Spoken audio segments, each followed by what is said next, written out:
नमस्कार विद्यार्थी मित्रांनो, ह्या अगोदरच्या भागामध्ये आपण 5.5.3 क्वांटिटेटिव्ह अस्पेक्ट्स ऑफ द इलेक्ट्रोलिसिसमध्ये पॉईंट नंबर 1 मध्ये घेतलं होतं आपण calculation of quantity of electricity passed.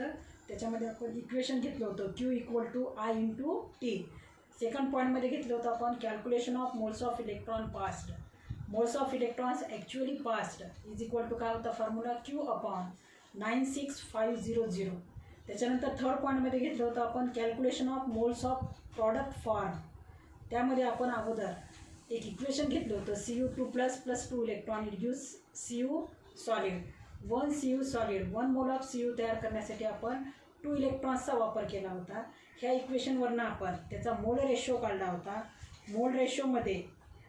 Mole ratio काढून नंतर त्याचे मोल्स ऑफ प्रॉडक्ट फॉर्म किती आहेत हा फॉर्म्युला घेतला होता आपण. तर त्याच्यामध्ये आपण लास्ट फॉर्म्युला घेतला होता पहा, moles of product form is equal to moles of electrons actually passed into mole ratio. आणि moles of electron actually passed याचा फॉर्म्युला घेतला होता आपण Q/96500 इंटू मोल रेशो. तर हा पॉईंट नंबर 3 मध्ये आपण calculation of moles of product form किती झाले हे ह्या इक्वेशनवरून आपण काढू शकतो. त्याच्यानंतर आज घ्यायचं आहे आपल्याला point number 4 that is the calculation of mass of product. आपण या अगोदरच्या पॉईंटमध्ये काय काढलं होतं, मोल्स ऑफ प्रॉडक्ट फॉर्म काढले होते. किती मोल्स प्रॉडक्टचे फॉर्म झाले बघा. याच्यामध्ये तिसऱ्या पॉईंटमध्ये आणि चौथ्या पॉईंटमध्ये कन्फ्युजन करायचं नाही. तिसऱ्या पॉईंटमध्ये घेतलं होतं आपण calculation of moles of product form. आणि ह्या पॉईंटमध्ये घ्यायचं आहे आपल्याला calculation of mass of product form. लक्षात यामध्ये मास of product form that is W is equal to moles of product form into molar mass of the product. आणि moles of product form याचा फॉर्म्युला आपण पॉईंट नंबर 3 मध्ये घेतला होता that is I × T/96500 into mole ratio that gives the moles of product form. Point number 3 मध्ये हा formula घेतला किंवा I × T ची ऐवजी काय घेऊ आपण Q/96500 into mole ratio that gives the moles of product form लक्षात into molar mass of the product. ह्या मोल्स ऑफ प्रॉडक्ट फॉर्मला जर आपण मोलार मास ऑफ प्रॉडक्टने जर मल्टिप्लाय केलं तर आपल्याला काय मिळेल, मास of product form in that reaction. ते असे जे फॉर्म्युले आहेत point number 1, point number 2, point number 3 आणि पॉईंट नंबर 4 मध्ये ते आपल्याला ह्या पद्धतीने फॉर्म्युले लक्षात ठेवायचे आहेत, जे की आपल्याला याच्या पुढे आपण न्यूमेरिकल्स घेणार आहोत. ते न्यूमेरिकल्स घेताना आपल्याला हे फॉर्म्युले उपयोगात येतील. त्याच्यामध्ये मोल रेशो कसा काढायचा आहे हा सुद्धा फॉर्म्युला आपण पॉईंट नंबर 3 मध्ये घेतलेला आहे. तर हे ए मधले क्वांटिटेटिव्ह अस्पेक्ट्स ऑफ इलेक्ट्रोलिसिसमध्ये जो पॉईंट ए होता त्या पॉईंट ए मधले आपण हे 4 पॉईंट घेतलेत 1, 2, 3, 4. आता घ्यायचं आहे आपल्याला हे सिंगल सेलसाठी झालं लक्षात. हे सिंगल सेलसाठी झालेलं आहे. जर आपण समजा 2 सेल्स ह्या सिरीजमध्ये जर कनेक्ट केलेल्या असतील तर त्यावेळेस आपल्याला कोणकोणते फॉर्म्युले लक्षात ठेवायचे आहेत आणि ते कॅल्क्युलेशनसाठी कसे वापरायचे हे घेत आपण पॉईंट नंबर बी मध्ये लक्षात. पॉईंट ए मध्ये आपण हे 4 पॉईंट घेतलेत. त्यानंतर सिंगल सेलसाठी हे 4 पॉईंट असतील. त्याच्यामध्ये आपण 4 फॉर्म्युले घेतलेत, 4 ते 5 फॉर्म्युले वेगवेगळे घेतले. त्याच्यानंतर घ्यायचं आपल्याला पॉईंट नंबर बी. आता ह्या पॉईंट नंबर बी मध्ये मोर दॅन 1 सेल जर 2 सेल्स ह्या सिरीजमध्ये कनेक्ट केलेल्या असतील, suppose 2 cells connecting different electrolytes are connected in a series. 2 cells आहेत, 2 सेल आपण वेगवेगळ्या घेतल्यात, त्या दोन्ही सेलमध्ये वेगवेगळे इलेक्ट्रोलाइट घेतले आणि ह्या 2 सेल जर आपण सिरीजमध्ये कनेक्ट केल्या त्यावेळेस आपल्याला कसं याचे फॉर्म्युले काढायचे पहा. The same quantity of electricity is passed through them. दोन्हीही सेलमधनं क्वांटिटी ऑफ इलेक्ट्रिसिटी म्हणजे Q म्हणजे इलेक्ट्रिसिटी सेम पास केली आपण दोन्ही सेलमधनं. The masses of the substances liberated at the electrodes of the 2 cells are related as given below. तर आपल्याला माहिती आहे आपण electrolytic cell electrolysis of fused एन सेल घेत असताना सोडियम डिपॉझिट होतो कॅथोडवर घेतले का आपण. म्हणजे सोडियम हा सबस्टन्स आपल्याला कुठं लिबरेट झालेला दिसला किंवा डिपॉझिट झालेला दिसला कॅथोड. आता या ठिकाणी आपण 2 सेल्स घेणार आहोत बरोबर आहे. ह्या 2 सेल्स असतील, दोघांमध्ये 2 इलेक्ट्रोड असतील. हे इलेक्ट्रोड असतील, 2 सेल्स 2 इलेक्ट्रोड आणि दोघांमध्ये घेतलेले इलेक्ट्रोलायटिक सोल्युशन वेगवेगळं असेल. समजा हा कॅथोड आहे, cathode carries negative charge. Sorry, आता ह्या कॅथोड जवळ समजा हे आपण CuSO4चं सोल्युशन घेतलं आणि हे AgNO3 सोल्युशन घेतलं. तर यातला मेटल कोणता आहे? सिल्वर. इथं डिपॉझिट होणारा, त्या इलेक्ट्रोडजवळ डिपॉझिट होणारा मेटल कोणता असेल? सिल्वर. आणि याच्याजवळ डिपॉझिट होणारा मेटल कोणता असेल? कॉपर. तर ह्या दोघांची मासेस किती लिबरेट झालेत, किती प्रोड्यूस झाले लक्षात. ही एक इलेक्ट्रोलायटिक सेल आहे, ही एक इलेक्ट्रोलायटिक सेल आहे. दोघांमध्ये आपण AgNO3 हा इलेक्ट्रोलाइट घेतला, इथं याच्यामध्ये इलेक्ट्रोलाइट घेतला कॉपर सल्फेट. दोघांना सिरीजमध्ये कनेक्ट केलं. हे इलेक्ट्रिक बॅटरीच्या साहाय्याने आपण हे कनेक्ट करणार लक्षात. तर या ठिकाणी आपल्याला दोन इलेक्ट्रोलायटिक सेल आहेत. ही एक इलेक्ट्रोलायटिक सेल, ही एक इलेक्ट्रोलायटिक सेल. याच्यामध्ये कॅथोड आहे, ॲनोड आहे. याच्यामध्ये सुद्धा कॅथोड आहे, ॲनोड आहे लक्षात. तर ह्या AgNO3 मध्ये मेटल कोण आहे? Silver metal. जसं आपण NaCl मध्ये कोणता मेटल होता? Na मेटल, जो कॅथोड जवळ काय झाला होता? डिपॉझिट किंवा लिबरेट. तसं AgNO3 मधला Ag मेटल या ठिकाणी लिबरेट होईल. कॉपर सल्फेटमधला कॉपर हा मेटल या ठिकाणी काय होईल? लिबरेट होईल. तर ह्यांचे मासेस किती प्रोड्यूस झाले?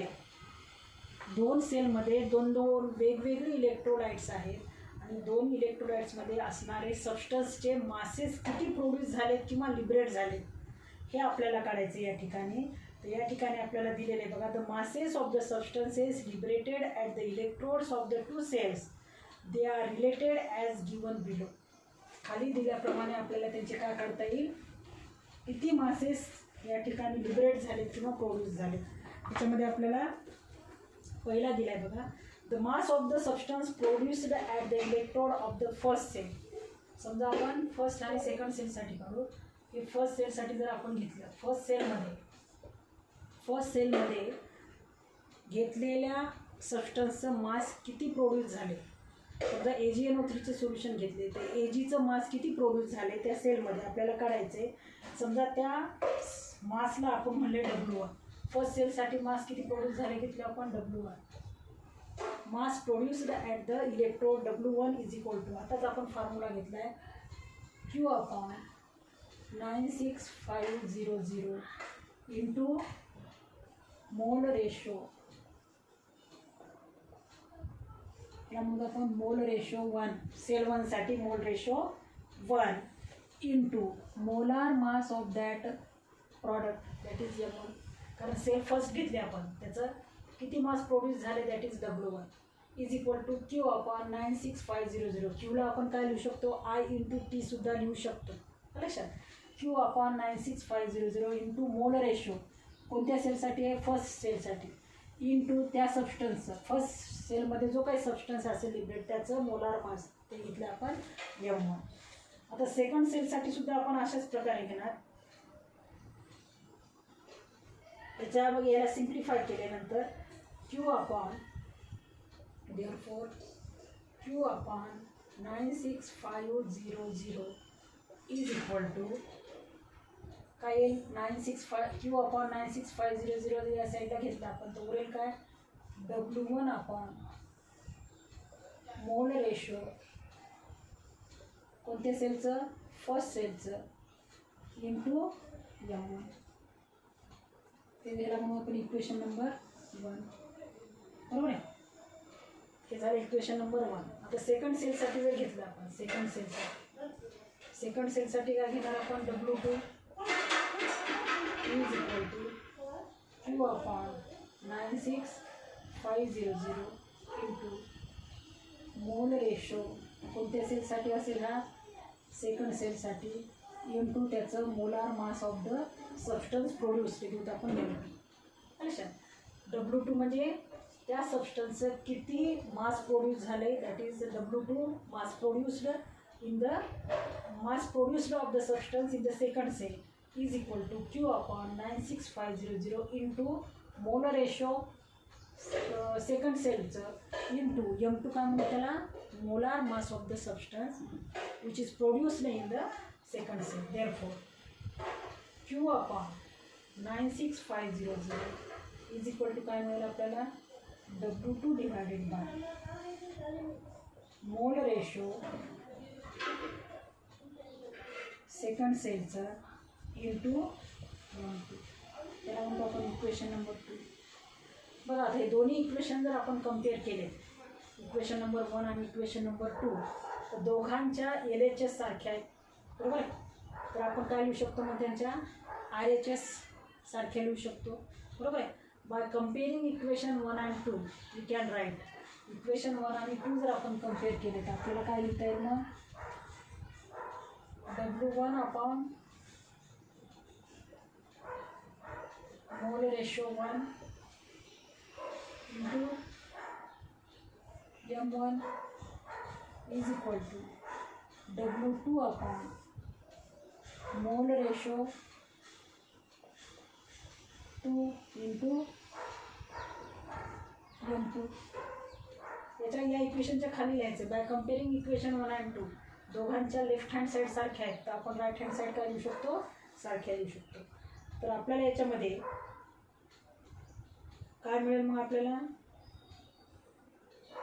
ह्या इक्वेशनवरनं आपल्याला समजा आता आपल्याला कोणतीही W1 माहिती आहे, मोल रेशो माहिती आहे, M1 माहिती आहे, तर मोल रेशो सेकंड माहिती आहे, M2 माहिती आहे, आपण काय करू शकतो W2, बरोबर आहे.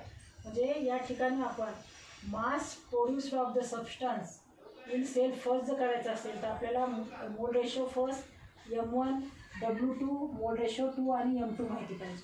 म्हणजे कोणत्याही 5 किमती जर आपल्याला माहिती असतील तर आपण त्याच्यावरनं एक किंमत काढू शकतो. मग याच्यामध्ये आपल्याला काय लिहिता येईल, W1 is the mass of product form in the cell first, M1 molar mass of the substance formed in cell first, W2 mass of the product formed or mass of the substance formed in second cell, and M2 molar mass of the substance formed in the second cell. तर अशा प्रकारे आपण दोन cells जर connect केलेले असतील सिरीजमध्ये तर ह्या फॉर्म्युल्यावरून आपण त्यांचे मोलार मास किंवा त्यांचे मासेस काढू शकतो. लक्षात. तर हे झाला क्वांटिटेटिव्ह अस्पेक्ट्स ऑफ द इलेक्ट्रोलिसिसमधला B पॉईंट. त्याच्यानंतर आपल्याला पेज नंबर 101 वर न्यूमेरिकल दिलेला आहे पहा.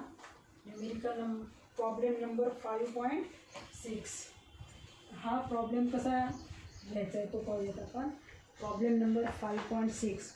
What is the mass of Cu metal produced at the cathode during the passage of 5 ampere current through CuSO4 solution for 100 minutes. Molar mass of Cu is 63.5 gram per mole. कधीही problem solve करताना तो problem एक वेळेस दोन वेळेस वाचायचा, त्यातला given data काय दिला आहे ते काढायचा आणि नंतर मग न्यूमेरिकल सॉल्व करायचा व्यवस्थितपणे. What is the mass of Cu metal produce, mass of Cu metal produce आपल्याला काढायचं. लक्षात. याच्यासाठी समजा आपण त्याचं मास घेऊया W आपल्याला काढायचं. काय काय दिले तुम्हाला, करंट किती दिले 5 एम्पियर. करंट म्हणजे काय दिले, आयची व्हॅल्यू किती दिली 5 एम्पियर, बरोबर आहे. एम्पियरमध्ये आपण मोजू येते किंवा पूर्ण एम्पियर लिहिलं तरी चालेल. त्याच्यानंतर आपल्याला दिले मिनिट, टाईम दिला आहे 100 मिनिट्स दिला आहे. तर नेहमी लक्षात ठेवायचं टाईम मिनिट्समध्ये किंवा आवर्समध्ये जरी दिलेला असेल तर त्याला सेकंडमध्ये कन्वर्ट करून घ्यायचं. कारण जेव्हा आपण Q इज इक्वल टू काढतो ना, Q equal to I into T, तिथं सांगितलं होतं बघा तुम्हाला current in ampere and time in second. तिथं काय सांगितलं होतं मी, टाईम कशात घ्यायचा, नेहमी सेकंडमध्ये घ्यायचा. 100 मिनिट्सची सेकंड किती होतील मग, 100 मिनिट्स इंटू 60, 1 मिनिट म्हणजे 60 सेकंड. तर 100ला 60ने हे केलं तर त्याचा फॉर्म्युला काय येईल मग, त्याचं सॉरी त्याच्या सेकंडमध्ये कन्वर्शन काय येईल 6000 सेकंड, बरोबर आहे. येईल ना. 100 मिनिट्स, 100 मिनिट्स इंटू 60 किती येईल सेकंड, 6000 सेकंड्स. त्याच्यानंतर मोलार मास ऑफ Cu दिले आपल्याला, म्हणजे एमची किंमत दिली. मोलार मास ऑफ Cu किती दिले 63.5 ग्रॅम पर मोल. फक्त हा पॉईंट याच्यात लक्षात ठेवा की जो टाईम दिलेला आहे ना, टाईम हा मिनिटमध्ये दिलेला आहे, त्याला कशात कन्वर्ट करून घ्यायचं, सेकंडमध्ये कन्वर्ट करून घ्यायचं. हे सेकंड किती सेकंड काढताना काय करतो आपण, 1 मिनिट म्हणजे 60 सेकंड. तर 100 मिनिट्स म्हणजे किती? 100 गुणिले 60 येतील 6000 सेकंद. 6000 सेकंड्स मोलार मास दिले आपल्याला आणि आपल्याला काढायचे डब्ल्यू काढायचे. तर डब्ल्यू काढण्यासाठी आपल्याकडे फॉर्म्युला काय आहे मग? Mass of C U produce. Mass of C U produced is equal to काय फॉर्म्युला घेतला होता आपण? सगळ्यात शेवटचा फॉर्म्युला मास ऑफ प्रॉडक्ट. अरे सर काय घेतला होता formula? Mass of product produce is equal to moles of product produce into molar mass of the product. अरे सर त्यालाच आपण फॉर्म्युला घेतला होता W is equal to moles of product into molar mass of product. हा formula लिहिला तरी चालतो. Moles of product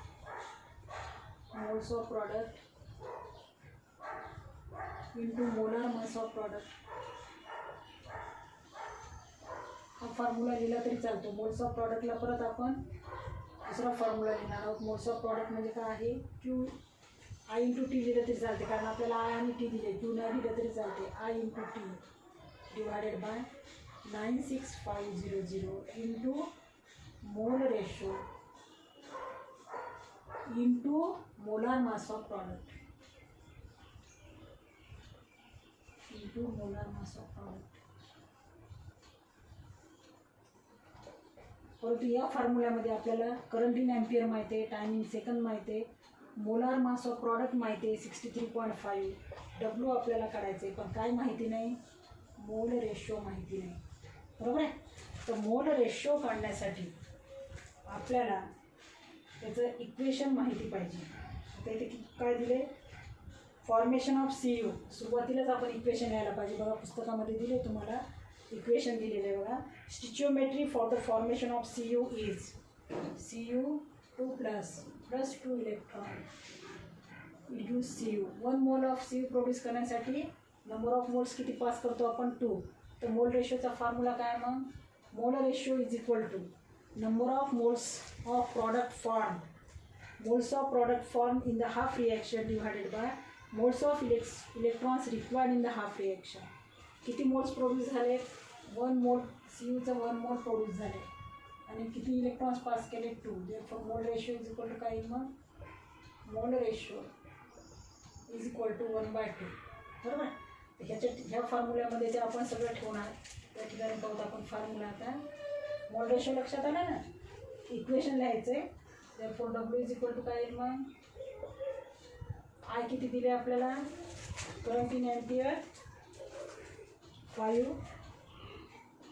time in second आहे 6000 divided by 96500 into 1/2. Mole ratio 1/2 into molar मास आहे 63.5. लक्षात. त्या सगळ्या किमती ठेवल्यानंतर आपल्याला त्याचं उत्तर जे मिळते ते उत्तर आहे 9.87 ग्रॅम. हे सगळं जे आहे 5, 6000 आणि 63.5 यांचा लॉग घ्यायचा, त्या लॉगची बेरीज करायची. खाली 96500चा लॉग घ्यायचा, 2चा लॉग घ्यायचा, त्यांची बेरीज करायची. वरच्या लॉगमधून खालचा लॉग मायनस करायचा आणि नंतर त्याचा अँटीलॉग घ्यायचा.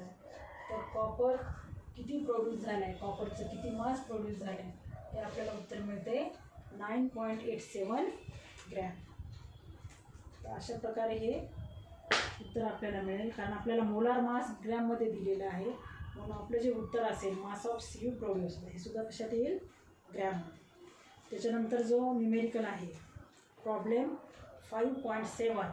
How long will it take to produce 2.415 gram of Ag metal from its salt solution by passing a current of 3 ampere. Molar mass of Ag is 107.9 gram per मोल. हा जो न्यूमेरिकल आहे हा न्यूमेरिकल सुद्धा सोपा आहे, फार अवघड असं काही न्यूमेरिकल नाही. परंतु तुम्हाला हे जे दिलेले फॉर्म्युले आहेत ते फॉर्म्युले मात्र पाठ करावे लागतील आणि कोणता फॉर्म्युला कुठं उपयोगात आणायचा आहे ते आपल्या लक्षात आलं पाहिजे. How long will it take. आता हाऊ लॉंग हा शब्दच काय दर्शवतो आपल्याला की या ठिकाणी आपल्याला टाईम करायचं. How long will it take to produce 2.415 gram of Ag metal. म्हणजे आपल्याला त्याचं मास दिले डब्ल्यू दिलेला आहे आपल्याला. किती दिले डब्ल्यू या ठिकाणी? 2.415 ग्रॅम. बरोबर. From its salt solution by passing a current of 3 ampere. म्हणजे आय दिले आपल्याला 3 एम्पियर. एम्पियर लिहा किंवा ए हा सिम्बॉल लिहिला तरी चालतो. त्याच्यानंतर त्याचं मोलार मास दिलं, म्हणजे एम दिलेला आहे आपल्याला 107.9 ग्रॅम पर मोल. आपल्याला काय विचारलं आहे? टाईम विचारलं. बरोबर.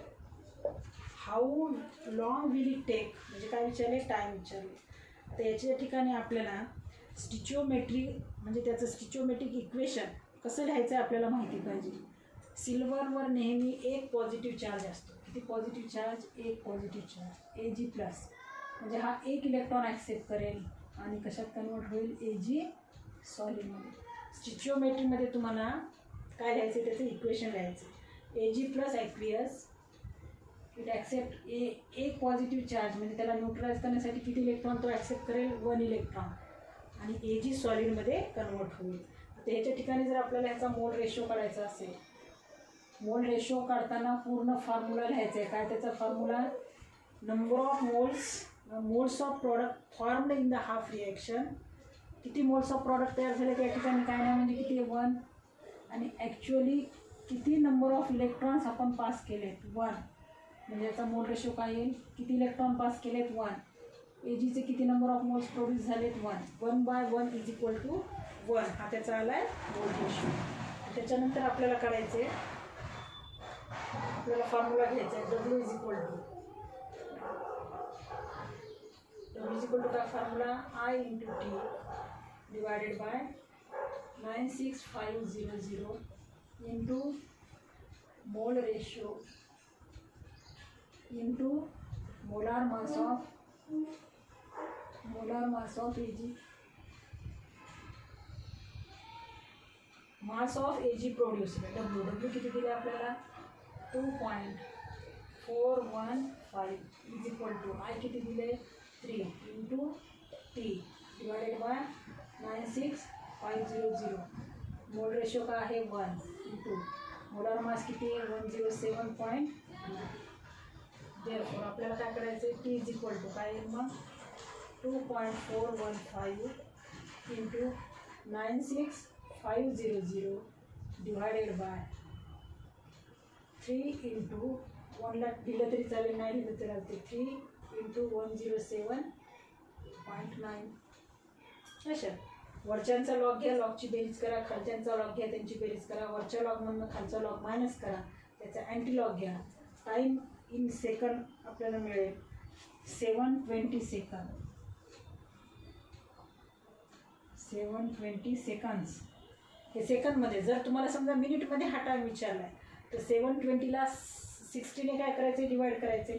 हा जर टाईम हा टाईम कशात काढला आहे आपण? सेकंडमध्ये काढला. समजा तुम्हाला एखाद्या वेळेस how long will it take calculate in minutes असं जर दिलं तर 720ला काय करायचे? 60ने डिवाइड करा आणि ते मिनिटांमध्ये रूपांतर येईल. ते मिनिट्स किती येतील आपल्याला? That is 12 minutes. हे बघा 720 डिवायडेड बाय 60. 6 × 1 = 6, 6 × 2 = 12 आणि 3 मिनिट येतात 12 मिनिट. हे त्याचं उत्तर येईल. कशात विचारलं आहे त्याच्यानुसार आपल्याला उत्तर काढता आलं पाहिजे. अच्छा, हा झाला सेकंड न्यूमेरिकल. त्याच्यानंतर नेक्स्ट न्यूमेरिकल जो आहे तो नेक्स्ट न्यूमेरिकल तुम्हाला दिलेला आहे बघा पेज नंबर 102 वर. Problem 5.8. How many moles of electrons are required for reduction of 3 moles of Zn2 plus 2 Zn. How many farads of electricity will be required? बघा न्यूमेरिकल व्यवस्थित वाचायचं. प्रॉब्लेम 5.8 मध्ये आपल्याला दिले how many moles of electrons are required. किती moles इलेक्ट्रॉनचे आपल्याला लागतील for the reduction of 3 moles of Zn2 plus 2 Zn and how many farads of electricity will be required. Zn2 प्लसचं Zn 3 moles of Zn2 प्लसचं Znमध्ये रूपांतर करण्यासाठी किती moles of electrons आपल्याला लागतील? बघा याच्यामध्ये त्याच्यासाठी आपल्याला स्टिचिओमेट्रिक त्याचं इक्वेशन लिहिता आलं पाहिजे. पॉईंट नंबर 1 मध्ये the balance equation for the reduction of Zn+2 to Zn. Reduction म्हणल्यानंतर Zn2 प्लस तर Zn मध्ये रिडक्शन करण्यासाठी किती इलेक्ट्रॉन लागतील आपल्याला? 2 इलेक्ट्रॉन. हे इक्वेशन आपल्याला लिहिता आलं पाहिजे. लक्षात. The balance equation for the reduction of Zn2 plus two Zn is, पण आपल्याला काय विचारले? 3 moles of Zn2 plus.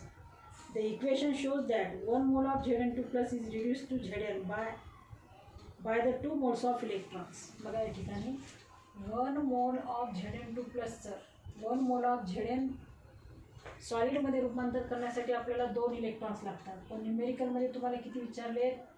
3 moles of Znचं जर आपल्याला Zn सॉलिडमध्ये रूपांतर करायचं असेल तर इलेक्ट्रॉन्स किती लागतील? मग ह्या पूर्ण इक्वेशनला आपल्याला कितीने मल्टिप्लाय करावं लागेल? 3 ने. बरोबर आहे. For the reduction of 3 moles of Zn2 plus 6 moles of electrons will be required. ह्या इक्वेशनला 3 ने मल्टिप्लाय करा. आपल्याला काय मिळेल? 3 Zn2 plus aqueous plus 3 into 2 किती इलेक्ट्रॉन्स लागतील? 6 इलेक्ट्रॉन्स. तर आपल्याला 3 Zn सॉलिड मिळेल. सोपं इक्वेशन आहे, फार काय अवघड नाही. 1 मोल Zn2 प्लसचं Zn सॉलिडमध्ये रूपांतर करण्यासाठी 2 इलेक्ट्रॉन लागतील, 2 इलेक्ट्रॉन्स. तर 3 मोल्स ऑफ Zn2 प्लस म्हणजे पूर्ण इक्वेशनला थ्रूआउट कितीने मल्टिप्लाय करायचं? 3 ने. तर किती इलेक्ट्रॉन्स लागतील या ठिकाणी? 6 इलेक्ट्रॉन्स. तर पहिल्या याचं उत्तर आपल्याला मिळालं. दुसरं विचारलं आपल्याला how many Faraday's of electricity will be required. Faraday that is 1 Faraday म्हणजे किती इलेक्ट्रिसिटी घेतली होती आपण? 96500 is the amount of charge on 1 mole of electron. 1 मोलवर जर 1 मोल इलेक्ट्रॉन जर घेतला, 1 मोल इलेक्ट्रॉन जर आपण घेतला, 1 मोल इलेक्ट्रॉन, तर त्याच्यावरचा चार्ज किती घेतला होता आपण? 96500 कुलॉम्स.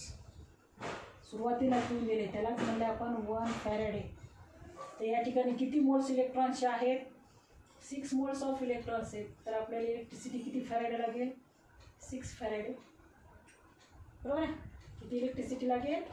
6 फॅराडे एवढी इलेक्ट्रिसिटी लागेल. Therefore, for 6 moles of electrons, 6 Faraday electricity will be required. अच्छा, तर हे त्याचं उत्तर असेल. 2 मार्कांना हा न्यूमेरिकल विचारू शकतात. त्याच्यानंतरचा जो न्यूमेरिकल आहे प्रॉब्लेम नंबर 5.9 तो तुम्ही सॉल्व करून बघा.